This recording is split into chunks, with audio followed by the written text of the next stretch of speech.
Hey friends, hope everybody's doing well. The sun is shining here in Chicago. I'm welcoming you to my What I Eat in a Day video. And this one's a little cheesy. I know when I actually went back to edit it, I was like, wow, I ate a lot of like faux cheese today. And it's just because I had picked up a few new products and I was trying them out. And a lot of times I just kind of do some intuitive kind of eating and it just worked out that I ended up having like two, cheese products today. And again, this is not how I typically eat on a daily basis. I do normally follow the starch solution. Some days are better than other days. This is not how I tell anybody how else to eat. You eat the way you need to eat. You eat the portions that you need to eat. I normally do a 50-50 plate for the most part. Um, I do follow the starch solution. I think that it's a healthy way to eat. I love my starches, but some days, again, I do try different things. My husband is not vegan, so we do try to balance things, and I do like to try vegan recipes, and he is my taste tester. So you will notice that I do have a lot of starch solution recipes, but I also have a lot of vegan recipes. Um, so that was today. You will see I have this is a vegan what I eat in a day because it's definitely not starch solution on this day. Um, but I do both because I do write a blog and I do like to try to find a balance in between everything, and I do like to try new stuff. So come along and you'll see what I ate today.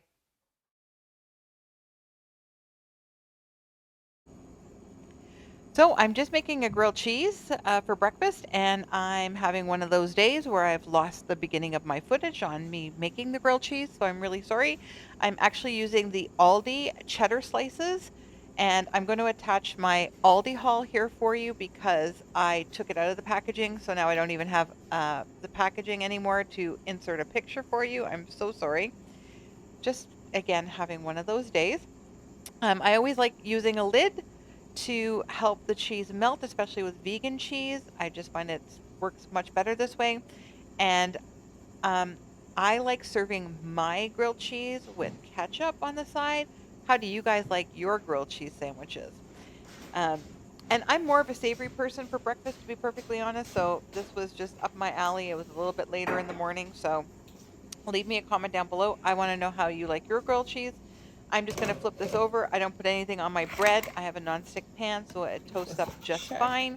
And I really nice and golden brown. like it. It seems to be starting to melt very nicely.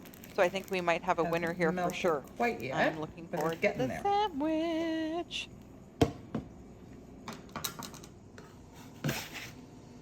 So we are all done. Toasty.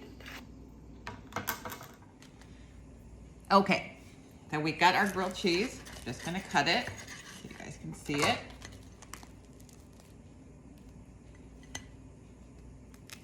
So it is melty.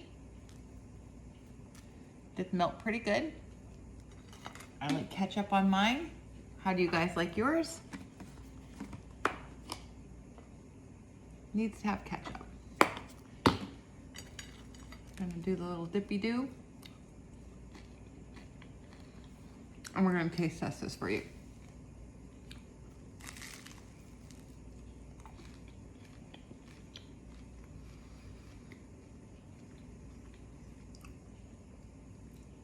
That's pretty good actually. Has a really good cheddar taste. It is pretty melty. It's gooey. I gotta give these like a good 8. 8 out of 10 for sure.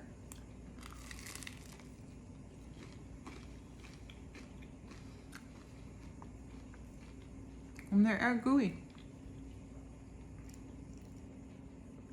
I definitely give those a try. Hey guys, just gonna make a lunch up, and I actually found this and I thought it was super interesting.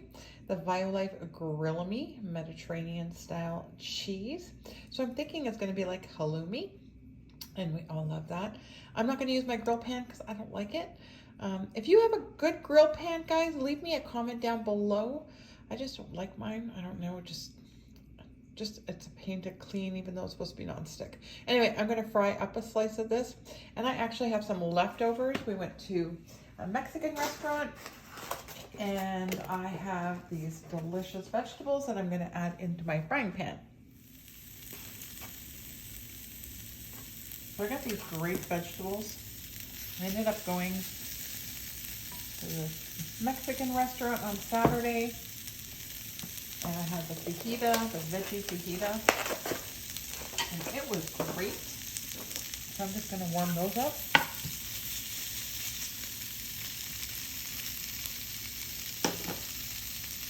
The grilled cheese just looks like that, it's a nice stick. So you get 2 of these in 1 pack, and there's 4 grams of fat per serving. So it's 7 servings per container. I don't know how they divide that with 2 of these, but that's what they say. Dairy-free, lactose-free, soy-free, gluten-free, and nut-free.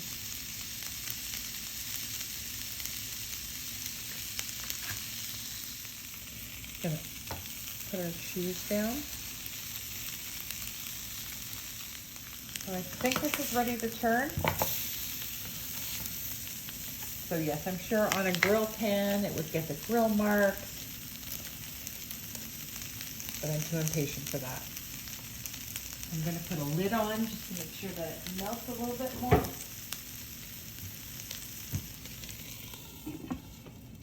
There we go.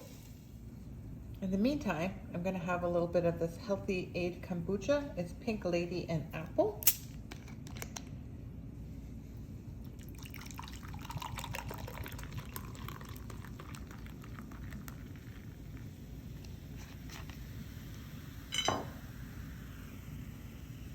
To your help.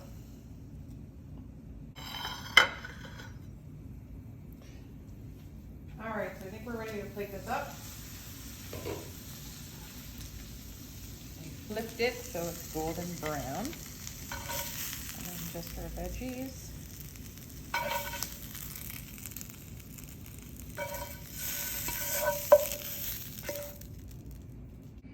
All right, I'm gonna give this halloumi a try, or this, sorry, not halloumi, this cheese. And I'm gonna get some of my vegetables together.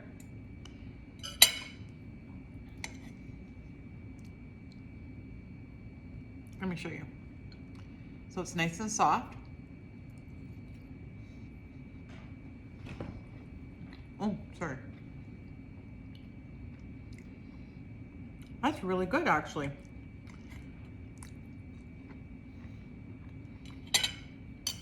I wasn't sure if it would hold up, but I bet you could barbecue it. That's why I did it in the pan first, even though it said grill me. But it does hold up. It's nice and soft, has a great texture.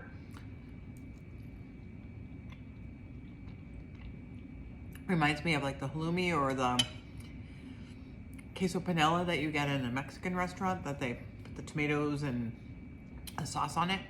You guys should give that one a try, guys. If you like the grilled cheese or you miss that being a vegan, BioLife always has some great products.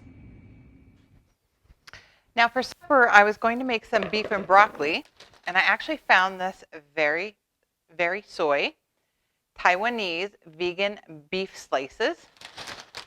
Has no fat in it, no cholesterol, 9 grams of carbs, and it's just a soy product. So I thought I would give it a try and make beef and broccoli tonight with a sauce. So the instructions say that it needs to soak for 40 minutes until completely soft. So I'm just going to put it in a bowl.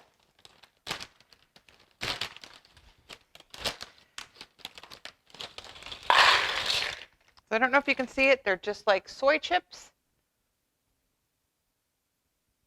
You see that? We're just going to cover them with water.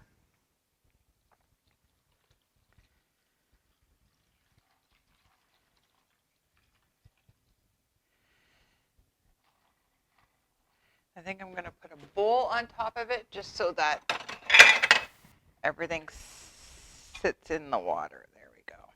Because we want it all to soften. Okay, so this has been soaking for about 25 minutes and it is softened I'm just flipping it over. So they're all soft. I don't want it to get too overly mushy. I don't know. My first time dealing with this. So I'm going to say that that's soft enough. I'm going to drain it.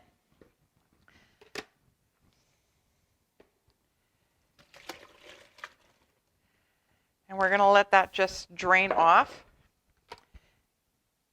Yeah, I think that's perfect. I don't think it needs 45 minutes. I don't want it to be too... We're just going to let that sit and see how that is. Sometimes I know with these soy products, if you let them sit too long, they just become a big pile of mush. And we don't want that. We want it to stay like these little meat products, but it does look like beef. I'm excited to use it. I'm excited to make a great sauce with this and make some beef and broccoli tonight. So now we're just going to get our vegetables ready for our stir fry. I am just cutting up a crown of broccoli. You can use as much or as little as you want. I am using the stems. I do like the stems. I cut them on the bias. I find that the stems have a lot of flavor and they're super useful. I know some people don't use the stems, but if you cut them nice and thin, they are super usable. And then just cutting them up into florets. Putting them aside, going to give them a wash. Next, we're going to move on to the mushrooms. So I just had a few mushrooms left over. Again, I always like to use up what needs to get used up in the fridge. And just going to take off, obviously, the bottom part of the stem. It's a little bit woody and hard, so we can't use that. Normally, if my mushrooms were still, relatively fresh, I would just take a wet paper towel and wipe them off. These are, getting a little towards the end, so I'm just actually going to give them a wash in the sink and pat them dry. And just make sure I get all the dirt off of them. Make this super simple on myself. Now you could use whatever vegetables you want obviously in your stir fry. I'm making a beef and broccoli, but I wanted to use up my mushrooms. And again, just look at what you have in your fridge that needs to get used up. You can also put your mushroom stems, etc., into your soup stock that I like to normally keep in my fridge. But that bag was super full, and I do need to make stock. So we're just going to wait on that one. So just washed up my mushrooms. Sorry, I just washed out my container, and now I'm going to wash up my mushrooms.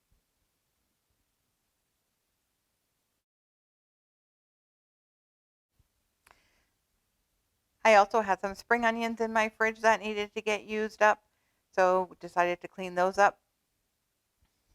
Again, just going to take off the bottoms of them. I did see somewhere where people were actually regrowing them with just the bottoms in water. Really should try that.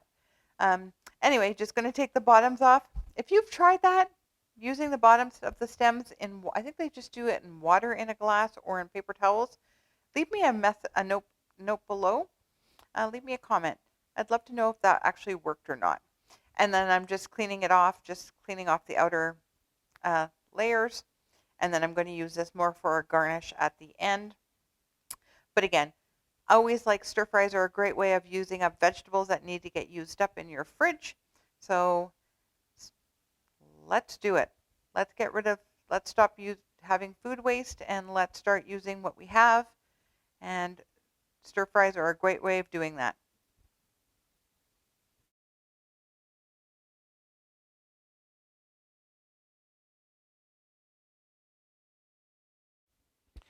Now we're going to make our stir fry sauce. So this is how I make mine. I start with some very warm water. I'm using about 2 cups here. I want to have lots of sauce in this. And I'm using a powdered beef broth. This is a gluten-free one also.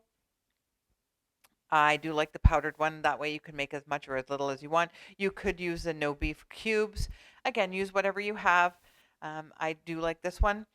And I'm just letting this sit. I want it to dissolve really, really well. And then the next thing I'm going to start to make is my slurry. And to make my slurry, I'm going to get a separate container. And we use our slurry to thicken our sauce. And so it's 1 part of cornstarch and 2 parts of cold water. And I'm just mixing this in a separate bowl. And I'm going to let that mixture just mix it and then set it aside. It will kind of congeal at the bottom. Once you're ready to use it, just give it a quick stir again. It will be good to go. And we use slurries a lot of times to thicken up a lot of our things, a lot of our sauces. This is a go-to. Once you know this recipe, this is great for cheese sauces and other things. Cornstarch is kind of our, or arrowroot. If you don't have cornstarch, you can use arrowroot for this. Now to finish our sauce, sorry, I kind of jumped ahead. To finish our sauce, we're going to add a little bit of soy sauce to this, a little bit of rice vinegar. I'm going to end up adding, I'll put the measurements down below, guys. I, I again, eyeball it. A little rice vinegar. I also added some sambal olak, which was really spicy. So be very, very careful. Even my husband said it was a little bit spicy. And I added extra sriracha at the end, just because I didn't think it was that spicy. A little bit of garlic in here.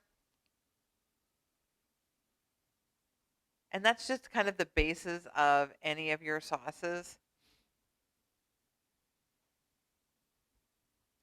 Give it a stir. You just kind of want the sweet, salty, tangy, heat, spicy. That's all you're going for. Super simple, super easy.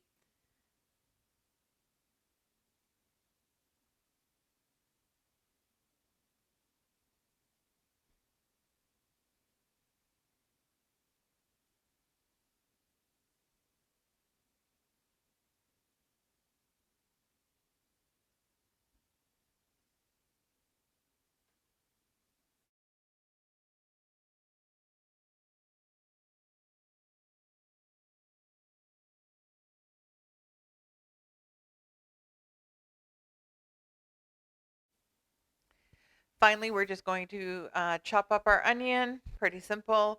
I like to slice my onions. I like to have big chunks or bigger chunks in my stir fry so I can still see them. And that's all we're going to do here. Pretty simple.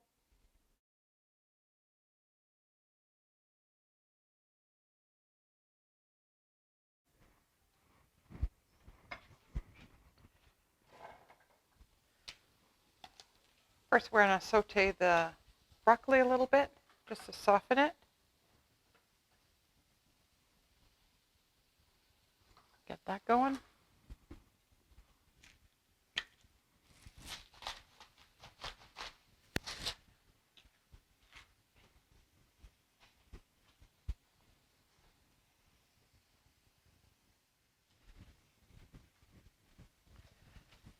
So we just let this cook for a couple of minutes. We just want to kind of par cook it.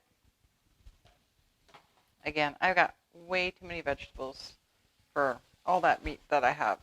So I'm probably going to make this in batches because it's not all going to fit in this pan.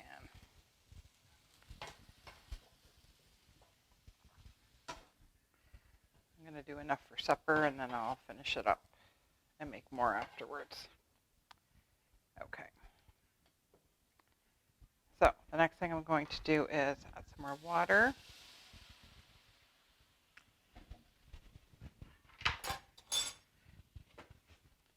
Get our onion in there, our red pepper, and our mushrooms.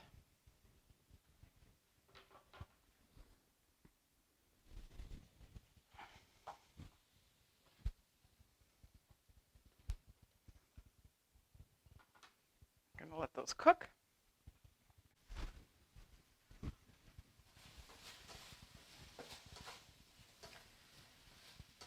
I'm just going to move all the vegetables to the outside, and I'm going to start putting in the beef. We want to kind of brown the beef on a high temperature.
Now we're going to thicken up this sauce with a little bit of our slurry.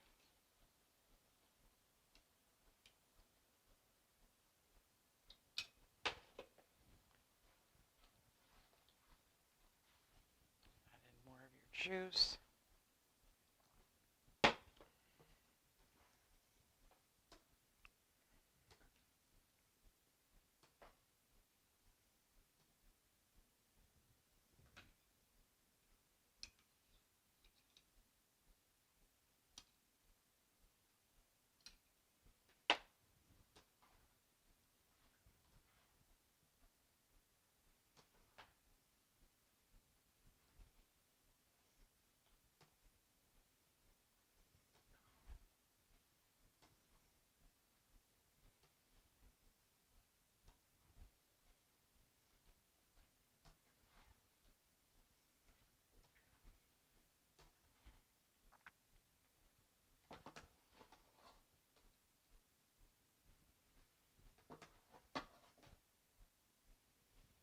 Just keep combining.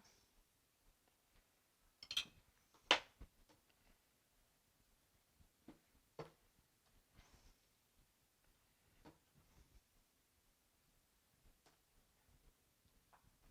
think that's perfect for that sauce.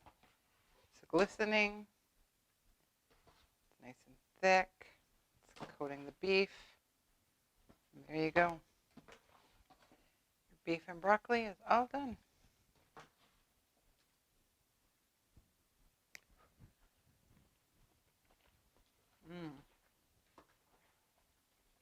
Mm.